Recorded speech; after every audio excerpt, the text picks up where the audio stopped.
Shalom, shalom, mes bien-aimés dans le Seigneur, que Dieu vous bénisse. Alors, comme il est notre habitude, aujourd'hui, pour ce soir, j'aimerais nous proposer une méditation, comme nous le savons que c'est une période où nous sommes en train de commémorer l'effusion du Saint-Esprit, donc la Pentecôte.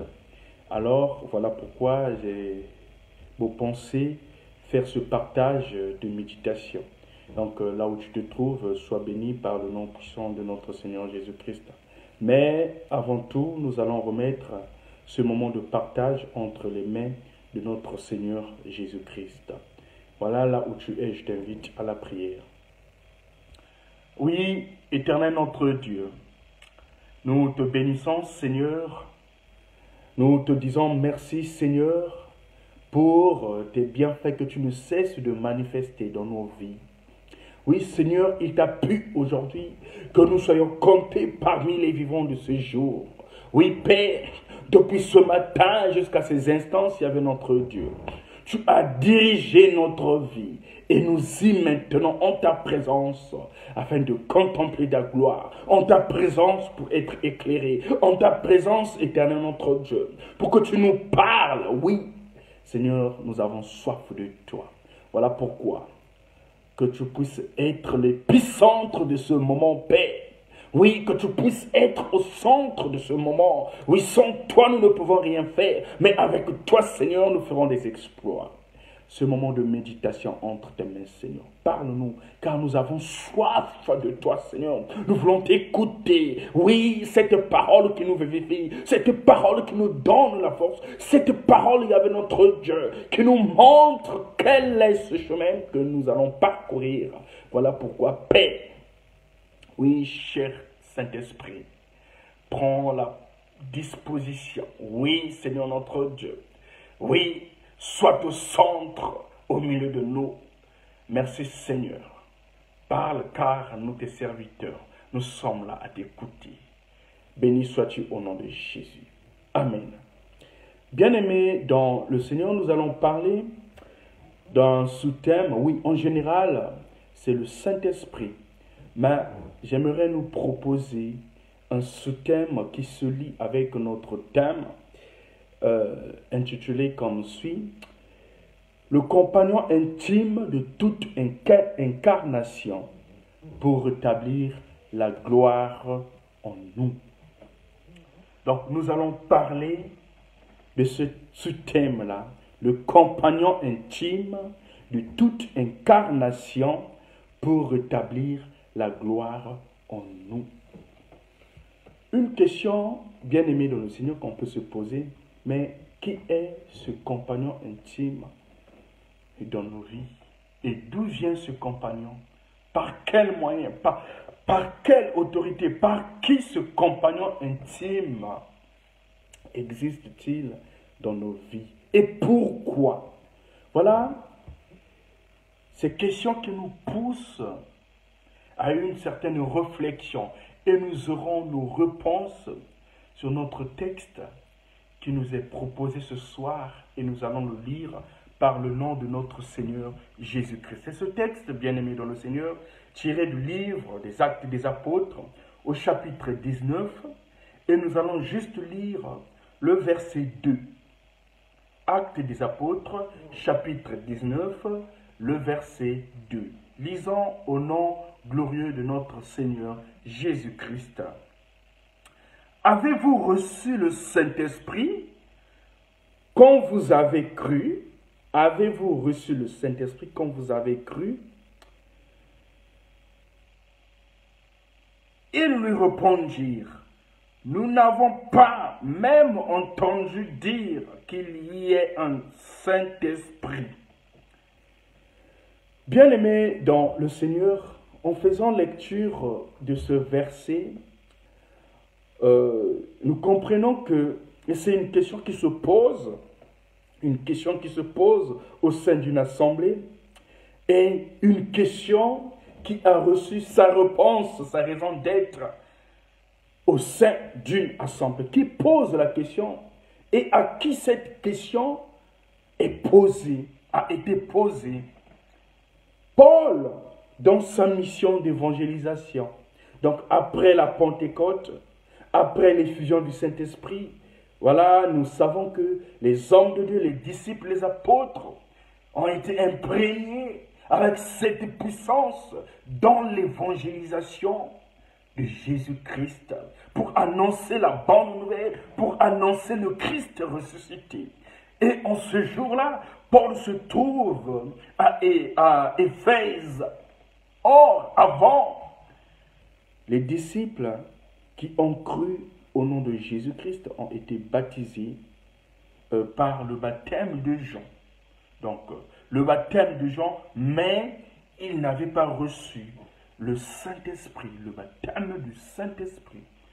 Bien-aimés, cela n'est pas notre étude, mais nous voulons juste découvrir certaines choses en ce qui concerne la Pentecôte dans nos jours. C'est quoi le Saint-Esprit? Et que là déjà nous avons déjà une réponse en ce qui concerne notre ami intime, notre compagnon intime de toute incarnation. C'est le Saint-Esprit. Quand le Saint-Esprit agit, quand le Saint-Esprit prend possession de nos vies, voilà, maintenant, il rétablit cette gloire en nous, bien-aimés dans le Seigneur.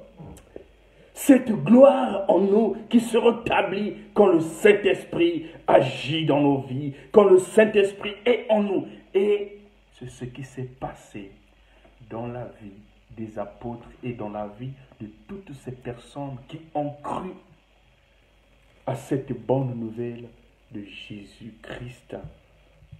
Voilà la question qui se pose, c'est Paul qui pose cette question. Et quand nous allons lire la continuité de ce chapitre, nous allons bel et bien comprendre tout ce qui s'est passé en ce jour-là. Mais aujourd'hui, comme nous venons de le dire au début, ce n'est pas l'objectif de notre étude de parler de ces baptêmes, mais nous voulons juste parler de ce que le Saint-Esprit opère dans la vie de tout croyant, de ce que le Saint-Esprit renouvelle.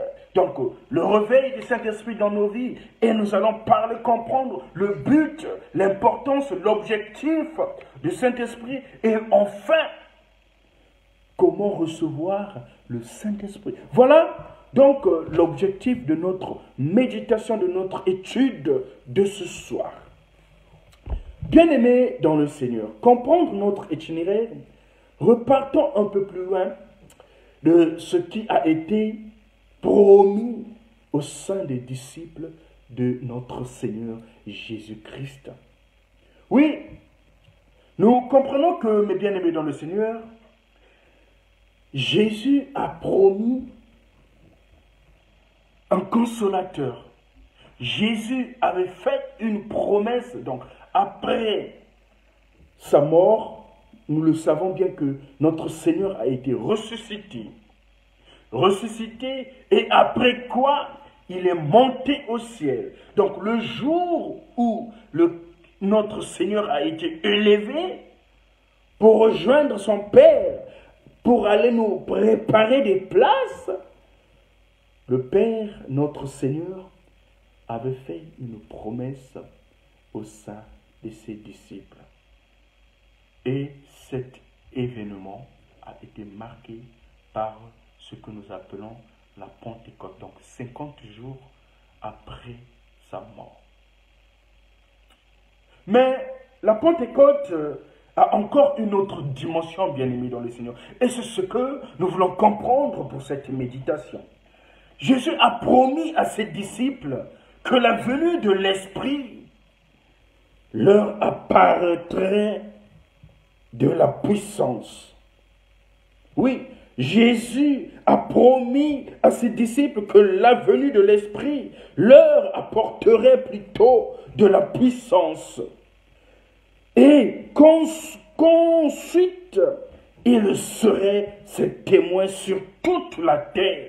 Comme nous lisons Actes des Apôtres, chapitre 1, le verset 8, quand il dit, nous allons lire pour bien comprendre ce verset. Il dit dans la parole nous dit, mais vous recevrez une puissance, le Saint-Esprit survenant sur vous, et vous serez mes témoins à Jérusalem, dans toute la Judée, dans la Samarie et jusqu'aux extrémités de la terre. Voilà la promesse que le Seigneur est en train de faire au sein de ses disciples après sa résurrection, au moment où il montait au ciel. Oui, bien-aimés dans le Seigneur, nous comprenons par là que Jésus-Christ avait mis en garde ses disciples de ne pas s'éloigner de Jérusalem. Donc, il fallait qu'il y ait d'abord cette effusion, cette puissance avant de se lancer, avant de commencer la mission qui leur a été donnée. Donc, cette mission de prêcher le Christ. Et quand nous lisons aussi l'évangile de Luc au chapitre 24, le verset 49, là aussi, nous comprenons une autre dimension de la puissance du Saint-Esprit. Là, la Bible nous dit, dans Luc chapitre 24, le verset 49, la Bible nous dit ceci. « Et voici, j'enverrai sur vous ce que mon Père a promis. Mais vous, restez dans la ville jusqu'à ce que vous soyez revêtus de la puissance d'en haut. » Donc, le jour de la Pentecôte, les disciples, ils étaient là pour attendre cette puissance d'en haut qui a été promis par le Père. Et après quoi? Être témoin du Christ dans Jérusalem, dans la Judée, dans la Samarie et dans toutes les extrémités de la terre. Oui, bien-aimés dans le Seigneur, là aussi, nous devons comprendre cet aspect d'être témoin de Jésus-Christ. Oui, témoigner la grandeur de Dieu, témoigner sa puissance, témoigner son nom, témoigner le Christ Jésus. Et c'est ce qui s'est passé dans la vie de chaque apôtre, de chaque disciple. Après l'effusion, les disciples, ils étaient mis à l'œuvre pour témoigner le Christ ressuscité, pour témoigner le Christ aux non-croyants. Mais avant, ils étaient remplis par la puissance du Saint-Esprit. Bien-aimés dans le Seigneur, le jour de la Pentecôte, les disciples ont été remplis du Saint-Esprit et en conséquence, en cela, ils ont parlé en langue. Alors que la répétition de parler en langue est rarement mentionnée dans les actes des apôtres, mais la puissance dans l'esprit rempli des individus est mentionnée à plusieurs occasions. Bien-aimés dans le Seigneur, être témoin du Christ Jésus. Oui, aujourd'hui, parfois on se dit que la tâche d'annoncer le Christ, la tâche de parler de Jésus-Christ, la tâche d'édifier les autres, la tâche d'aller à la recherche des païens, la tâche d'aller à la recherche des non-croyants est juste confiée aux pasteurs, aux prêtres, aux apôtres, aux diacres. Mais nous oublions que tous nous sommes les disciples de Jésus-Christ.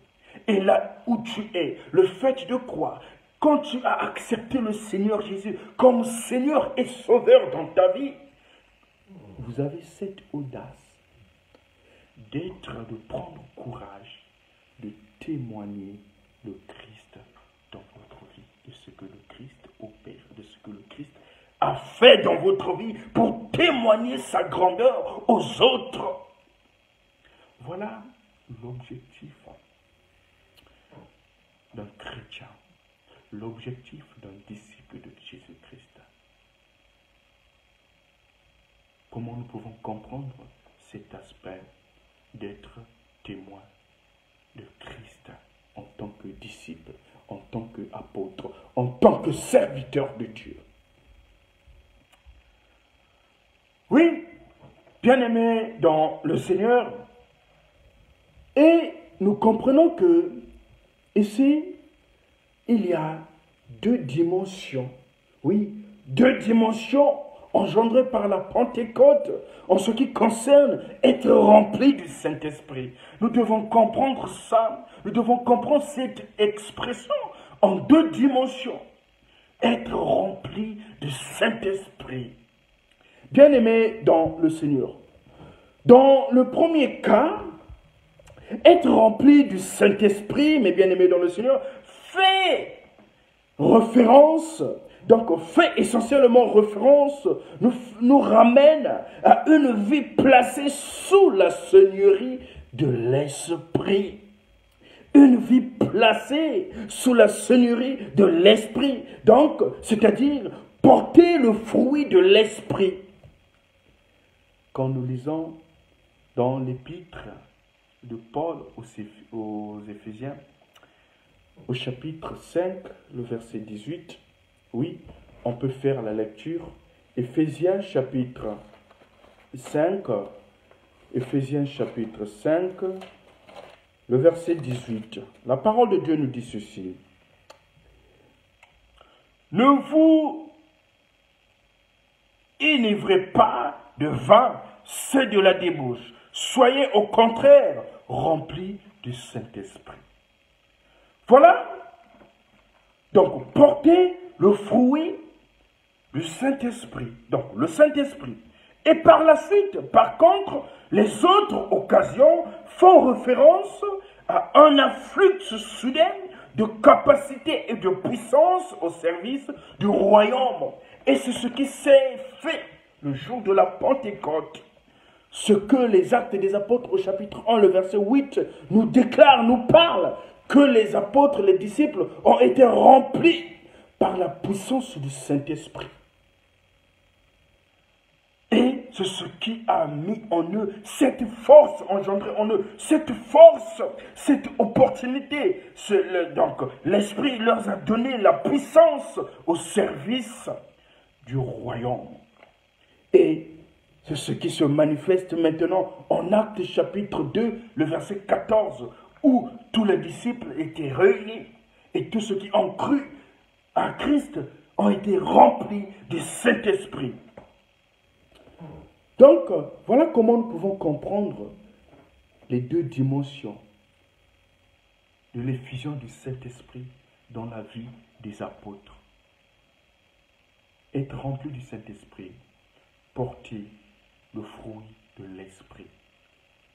Et un peu plus loin, nous connaissons les fruits que l'Esprit, le Saint-Esprit engendre dans la vie d'un chrétien. La paix, la bienveillance, la joie, la patience, la bonté, la maîtrise de soi. Voilà. Et cette puissance qui a été reçue ce jour-là, le jour de la Pentecôte, par les disciples, cette puissance, cette audace, cette opportunité qui avait fait que les disciples, en ce jour-là, puissent être revêtus par cette puissance afin d'annoncer, de parler, de témoigner le Christ. Voilà cette entité qui était en eux. Donc cette nouvelle force qui avait pris encore une place dans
et de son besoin de Dieu. Voilà le réveil. La personne, le croyant, conscient de son péché, toujours avoir ce désir à la recherche, d'être toujours en présence de son Dieu. Voilà ce qui a suscité l'effusion du Saint-Esprit. Dans la vie des apôtres, il y a eu un réveil. Et tout cela se passe dans un contexte où l'on a fortement conscience de la présence, de la puissance du Saint-Esprit. Là où il y a la présence du Saint-Esprit, là où le Saint-Esprit agit, il y a toujours un réveil. On parle toujours du réveil. Dans la vie d'une personne où le Saint-Esprit agit, où le Saint-Esprit a déjà pris la première place, on parle toujours du réveil. La personne, le croyant, conscient de l'aspect du péché, il reconnaît que sans péché, il est éclairé et dirigé par la puissance du Saint-Esprit, cherche toujours à être en présence de son Dieu.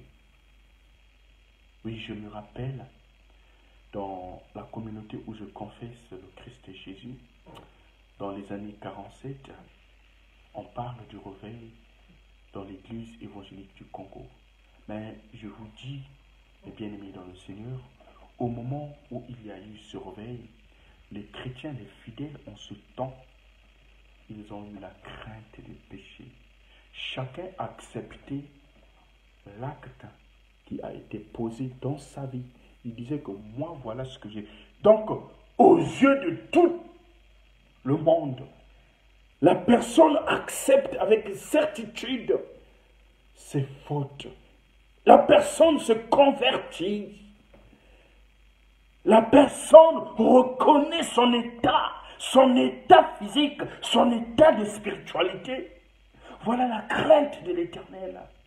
Et la personne, le fidèle, avait toujours le désir d'être toujours en présence de Dieu.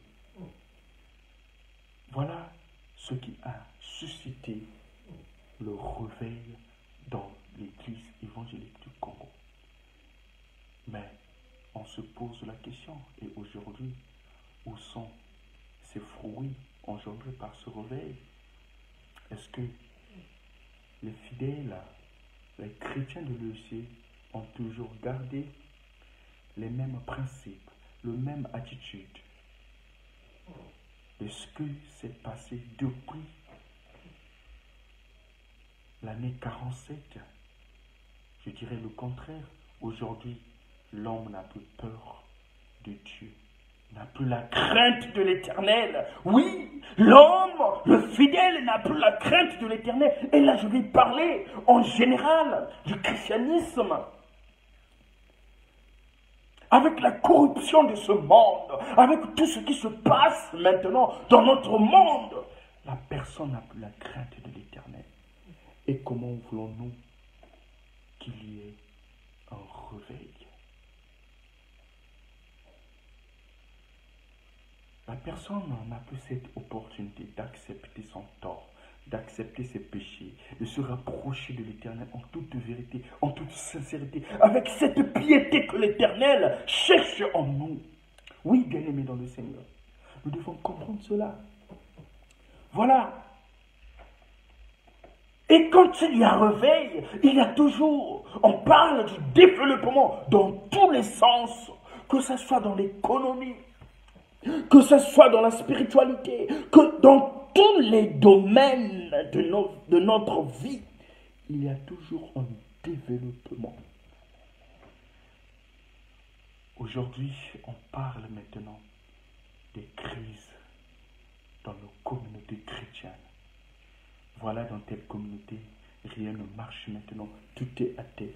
Mais on doit se poser la question. On doit se poser la question, est-ce que avons-nous la crainte?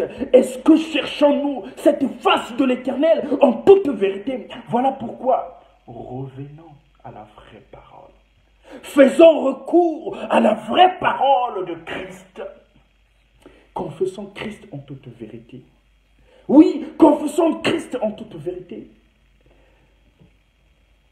Ce que le réveil a engendré comme bénéfice, comme fruit dans l'Église évangélique du Congo, dans tous les plans.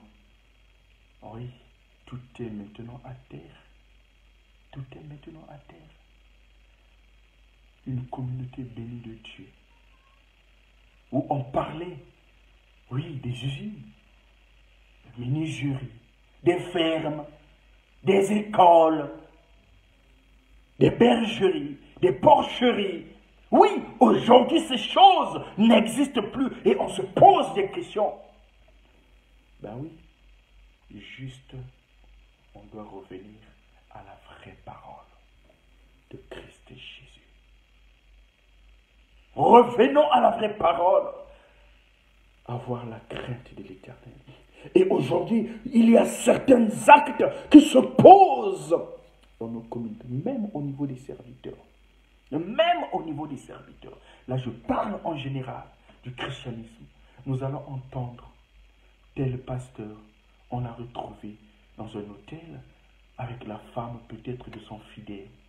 C'est tel pasteur, il a pris de l'argent de la communauté, il a volé, il a escroqué. Oui, ces choses maintenant se passent et on ne sait plus où est le vrai chrétien, où est la place du vrai chrétien. Et certains chrétiens servent maintenant deux dieux à la fois. Parfois tu es dans le noir, parfois tu viens là. Oui, oui, oui. L'Éternel nous dit de revenir à la vraie parole. Voilà comment nous pouvons comprendre le réveil. Et en ce jour de la Pentecôte, voilà, il y a eu le réveil. Et c'est ce réveil qui a fait que les disciples puissent aller dans le monde entier, puissent aller avec cette puissance de parler de Christ, avec ce courage. Être rempli du Saint-Esprit ressuscite en nous un réveil spirituel. Bien-aimés dans le Seigneur, où est notre place en tant que chrétiens que nous sommes? Où est ta place? Est-ce que en toi, il y a la présence du Saint-Esprit qui te dirige? Mais s'il y a la présence du Saint-Esprit, pourquoi tu as la haine devant ton frère, devant ta sœur? Pourquoi encore la jalousie de la jalousie? Pourquoi encore se moquer de l'autre, des autres? Pourquoi encore être à l'abri de mettre peut-être des pots de bananes pour les autres? Et on se dit des chrétiens. Des chrétiens que nous sommes, incapables pour témoigner la grandeur de Christ, pour parler le Christ aux autres. Mais quand nous sommes des chrétiens, avec cette puissance que nous avons reçue, avec la présence du Saint-Esprit en nous, partout où je serai, quand l'Éternel, quand les Écritures nous disent, nous allons commencer à témoigner le Christ dans Jérusalem. Mais c'est quoi Jérusalem? Mais c'est ta famille. C'est quoi Jérusalem? C'est là où tu travailles. C'est toi Jérusalem. C'est là où tu exerces ton activité, bien-aimé dans le Seigneur. Commence dans Jérusalem. Et aujourd'hui, on retrouve parfois des foyers, des couples même. La femme chrétienne, le mari n'est pas chrétien. Et les enfants aussi ne sont pas des chrétiens. Et la femme qui est là, non, elle s'en fout des autres. Elle ne gère pas parce que son mari n'est pas chrétien, ses enfants aussi ne prient pas, ne sont pas encore convertis. Alors, la femme, elle est là, elle seule.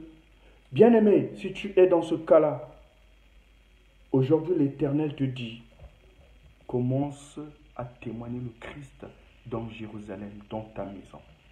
Dans ta maison, fais de telle sorte que ton mari puisse accepter le Christ, tes enfants puissent accepter le Christ. Voilà!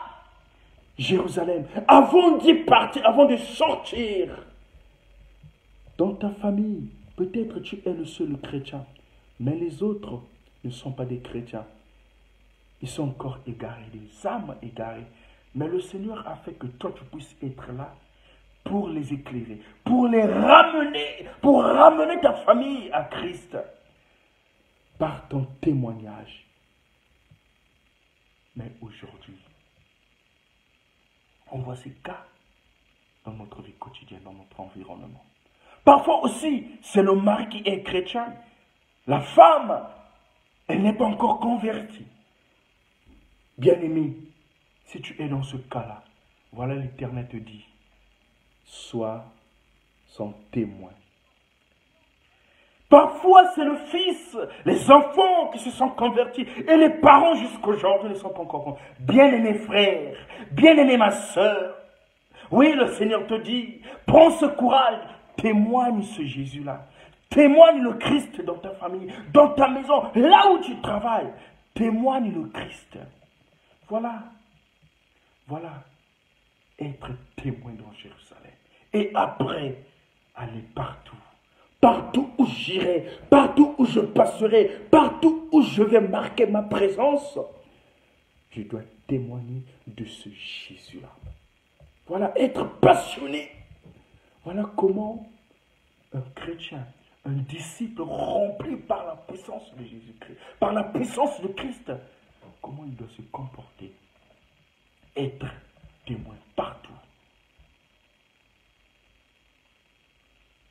Oui, bien-aimé dans le Seigneur, par certains côtés, la Pentecôte peut être considérée comme le réveil inaugural de l'époque du Nouveau Testament. Oui, c'est ce que nous pouvons dire. Le jour de la Pentecôte, l'effusion du Saint-Esprit qui est descendu en ce jour-là au sein des apôtres et des disciples a marqué aussi le réveil du Nouveau Testament. Voilà comment nous pouvons aussi qualifier cela. Plusieurs éléments vont dans ce sens, bien-aimés dans le Seigneur. La description de la conversion, de péché, et qui éprouvait la crainte. Oui, on peut lire dans Actes des Apôtres, chapitre 2, le verset 43. Actes des Apôtres, chapitre 2, le verset 43. Ce qui a ressuscité, a suscité plutôt un réveil, un réveil. Actes des Apôtres, chapitre 2, le verset 43. La Bible nous dit ceci. La crainte s'emparait de chacun et il se faisait beaucoup de prodiges et de miracles par les apôtres. La conversion, ce que la conversion a engendré. Et qui est évoqué le modèle détaillé de ce que devrait être la vie de l'Église. Oui, le réveil dans l'Église, le réveil dans nos communautés. Là où il y a la présence du Saint-Esprit, on parle toujours d'un réveil. Et le réveil se passe premièrement individuellement. Individuellement, bien-aimés dans le Seigneur. Oui, c'est ce réveil, quand nous lisons, nous continuons à lire. Tous ceux qui croyaient étaient dans le même lieu et ils avaient tout en commun. Oui, ils avaient tout en commun.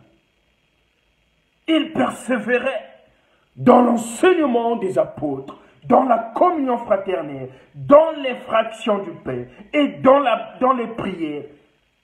Voilà les fruits du réveil.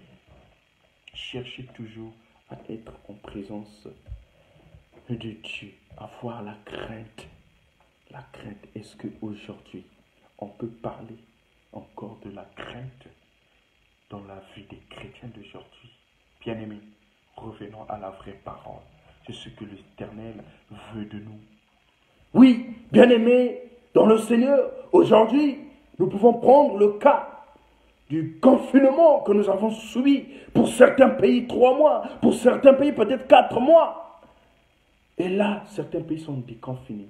Et dans cette même période où nous sommes en train de commémorer l'effusion du Saint-Esprit à notre sortie.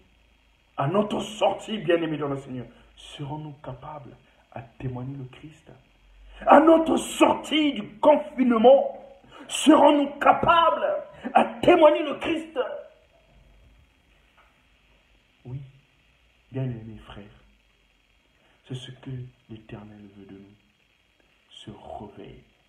Ce réveil spirituel.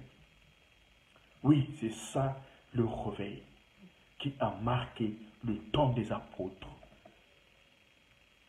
qui a marqué la vie des apôtres, des disciples et des croyants en ce temps-là. Oui, mes bien-aimés dans le Seigneur, on devait le pont.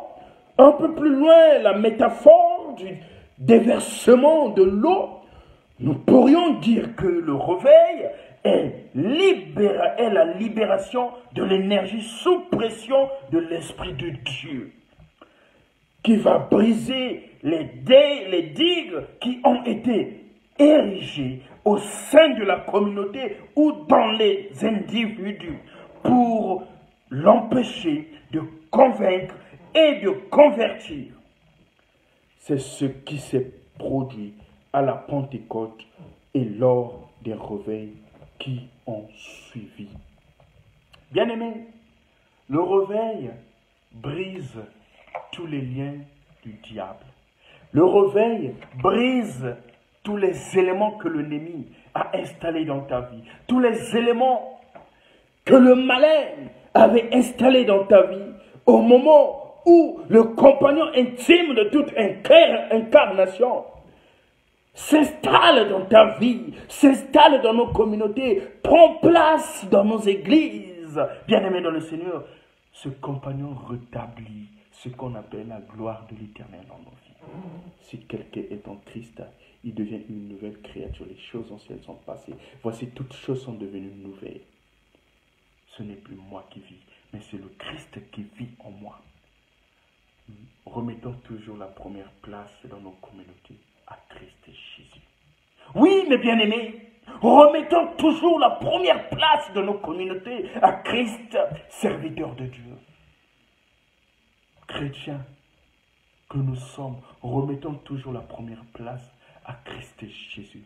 Car, étant remplis du Saint-Esprit, étant remplis du Saint-Esprit, tout ce qui est en nous, que peut-être l'ennemi, le malin, avait installé dans nos vies, par la puissance du Saint-Esprit, il vient avec ce réveil pour briser tout cela, enlever tout cela. Donc cela veut dire, quand le Christ est en moi, je ne peux plus parler d'une maladie incurable.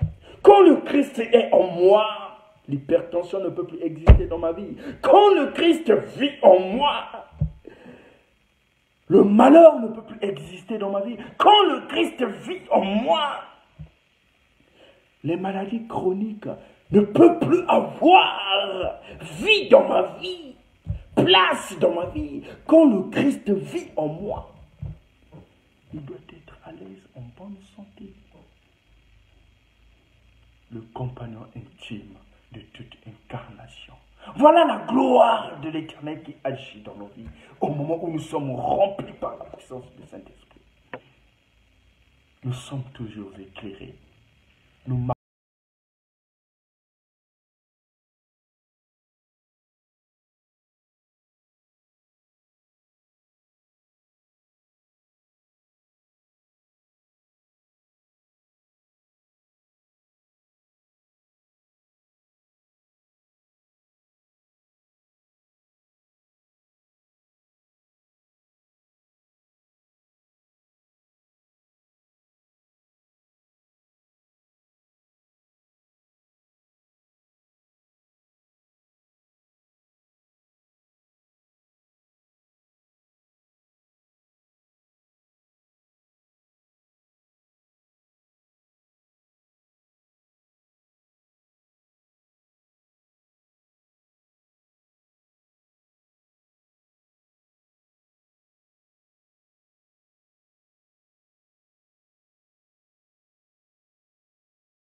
l'Éternel a agi dans cette communauté, bien-aimé. Certes que je n'ai pas vécu cette époque, mais en lisant toujours, en écoutant juste les témoignages, on comprend que oui, le Seigneur a agi dans cette communauté de l'EC. Mais aujourd'hui, ce qui a remplacé, c'est l'orgueil spirituel après le réveil. Ça, nous devons le reconnaître. Cet orgueil spirituel. En ce temps, le Seigneur suscitait même des tisanes. En prenant ces tisanes, malgré la maladie, la personne retrouvait la guérison. En ce moment-là où aussi, oui, il y avait de ces personnes qui recevaient des cantiques venant du ciel par la puissance du Saint-Esprit. Et aujourd'hui, ces cantiques sont chantés. Et aujourd'hui, ces cantiques sont chantés partout. Les fruits du réveil. Et on se pose la question, aujourd'hui, où en sommes-nous? C'est l'orgueil spirituel qui a remplacé dans la vie des fidèles, des chrétiens et des serviteurs de notre communauté. Mais l'Éternel nous interpelle à revenir à la vraie parole avec sincérité, bien-aimés dans le Seigneur. Voilà, à la vraie parole. C'est ce que l'Éternel veut de nous. Oui, mes bien-aimés, voilà ce que on peut comprendre. Mais ce compagnon intime de toute incarnation veut toujours vivre dans nos vies, afin qu'il y ait toujours le rétablissement de gloire en gloire dans nos vies. Dans nos vies, dans nos communautés, dans nos églises, dans notre religion du christianisme. Oui, mes bien-aimés dans le Seigneur. On peut aussi comprendre deux phénomènes apparaissent donc dans le schéma du livre des Actes. Ce livre, bien-aimé dans le Seigneur, nous offre l'étude de cas qui montre l'action de l'esprit dans la régénération, et la conversion d'individus. Mais c'est par le don de la puissance éclatante de l'esprit. Donc, dans le premier exemple est la Pentecôte, ce que nous venons de dire, que des avancées prodigieuses se produisent dans le royaume du Christ.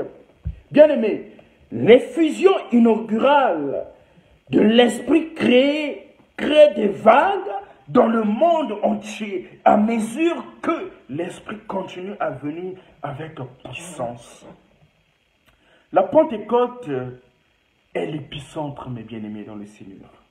Mais le séisme continue à produire des répliques. Oui, c'est grandement se prolonger à travers des âges. La Pentecôte elle-même ne se reproduit pas, mais une théologie de l'esprit qui ne susciterait pas la prière pour la venue avec puissance ne serait pas une théologie, ce qu'on appelle le roi. Bien-aimé dans le Seigneur, mais qu'en est-il du but de ce témoin intime de toute incarnation dans nos vies? Quel est son but? Quand tu veux s'installer dans nos vies, quel est son but? Quel est le but primordial de ce témoin? Oui, bien-aimé dans le Seigneur, nous comprenons que, comme nous l'avons vu, la Pentecôte a donc deux dimensions. Donc, une dimension qui relève l'histoire du salut et une dimension personnelle et existentielle. La première a eu lieu une fois pour toutes et elle n'est pas reproductible. Les éléments qui relèvent de la seconde devraient être considérés comme des aspects permanents du ministère de l'Esprit. De plus, la tâche de l'Esprit est de restaurer la gloire de la création déchue. Oui, comme le théologien Calvin qui nous dit « Ce monde a été conçu comme un spectacle de la gloire de Dieu. Ce monde a été conçu comme un spectacle de la gloire de Dieu. En lui, il manifeste les perfections de sa nature invisible dans ce monde. C'est particulièrement en l'homme et la femme, son image, que cette gloire devrait être reflétée.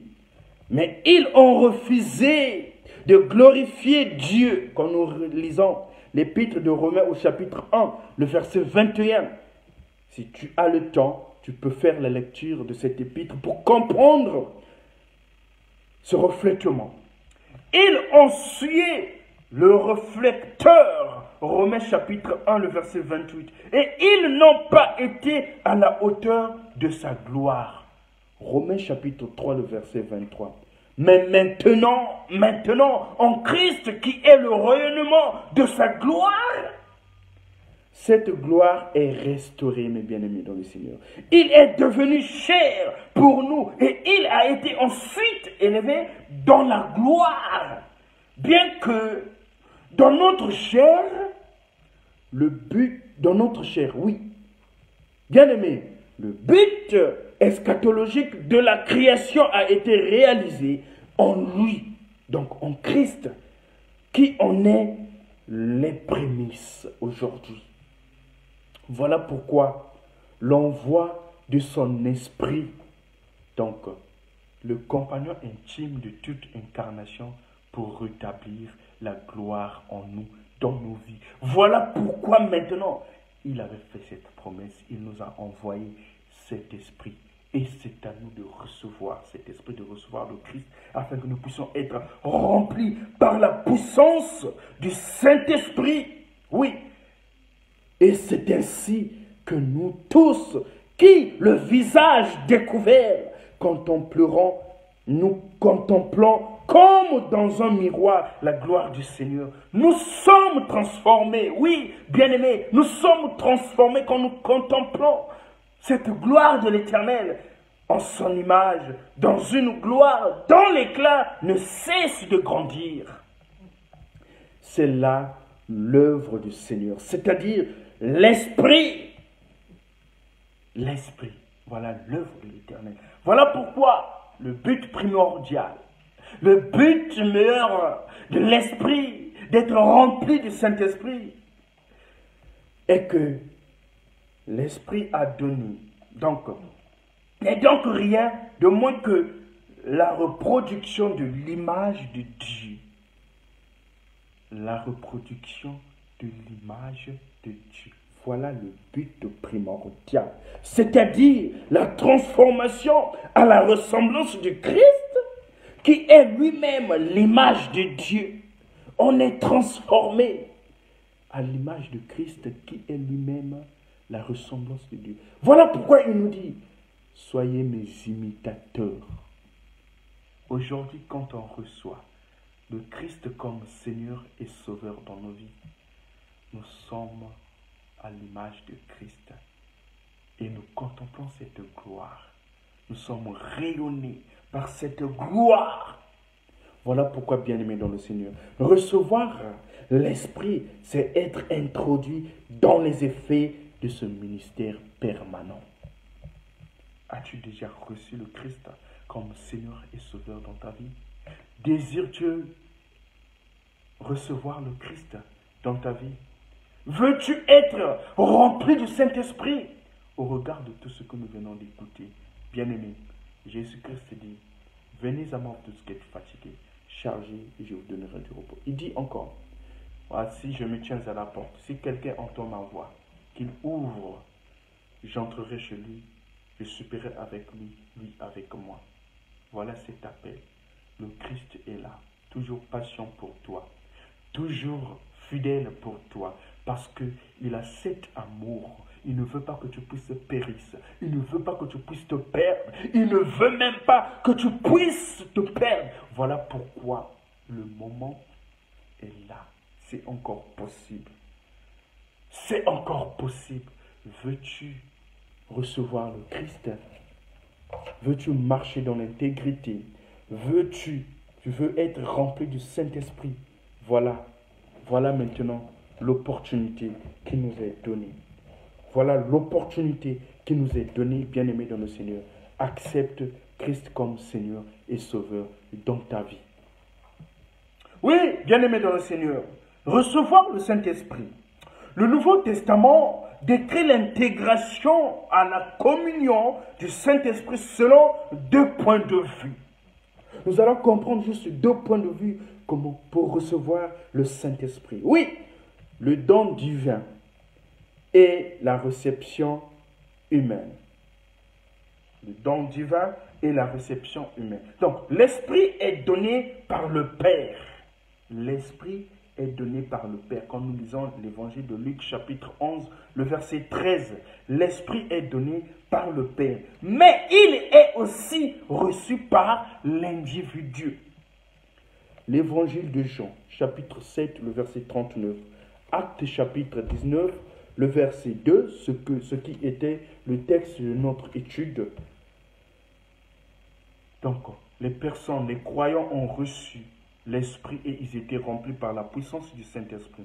Quand nous lisons aussi Romains chapitre 8, le verset 15, Galates chapitre 3, le verset 2.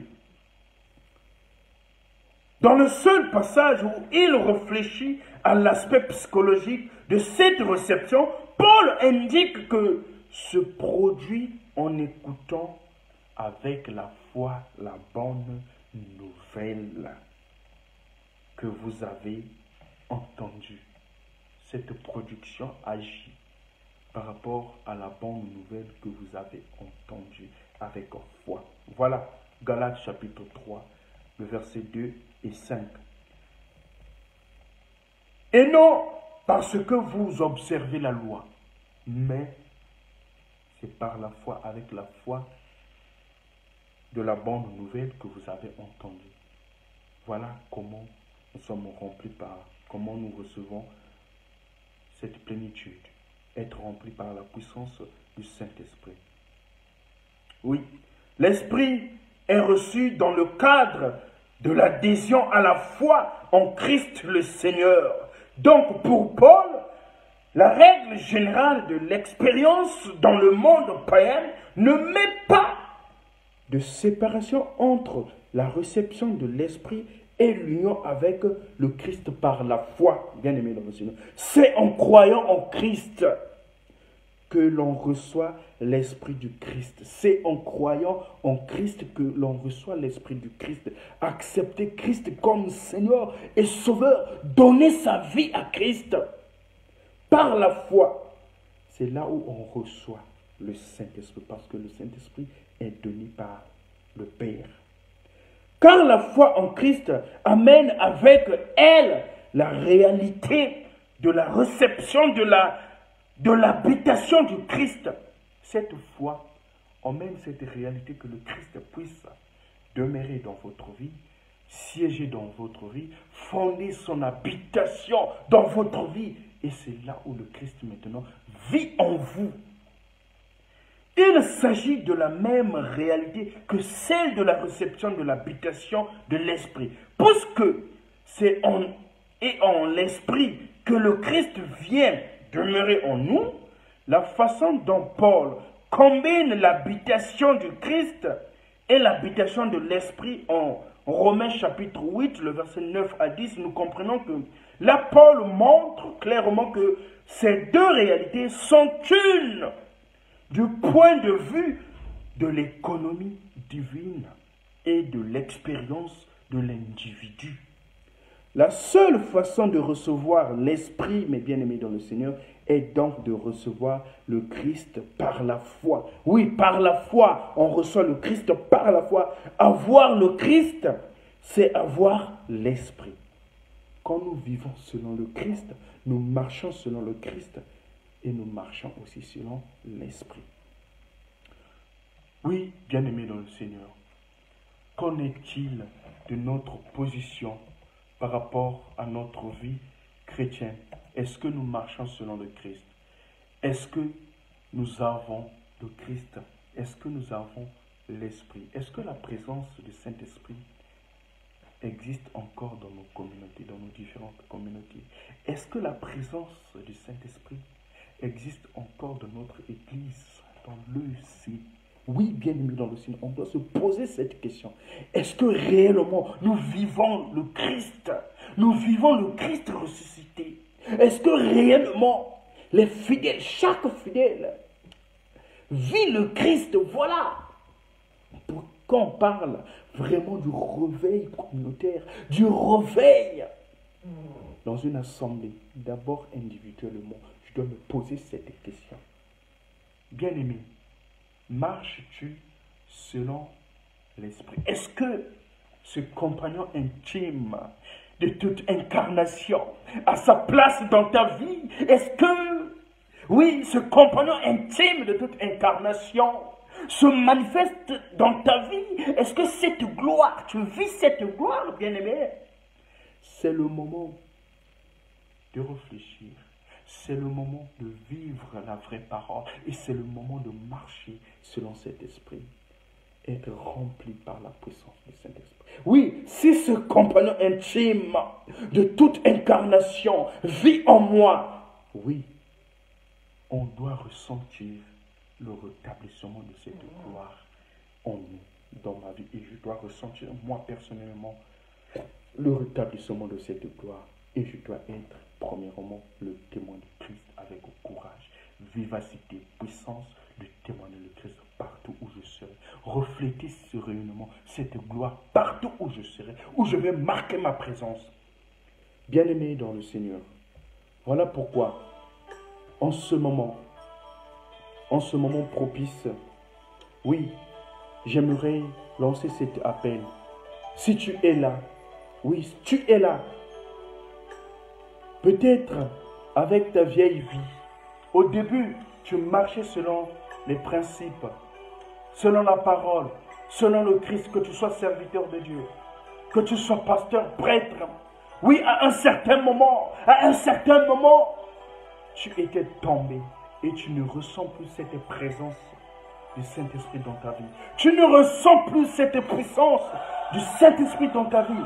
Même pour parler au nom du Christ, tu as honte par rapport à ta vie. Voilà pourquoi j'aimerais t'inviter à la prière. Nous allons intercéder pour toi. Nous allons prier pour toi. Que le Seigneur puisse te vivifier. Que le Seigneur te réveille maintenant.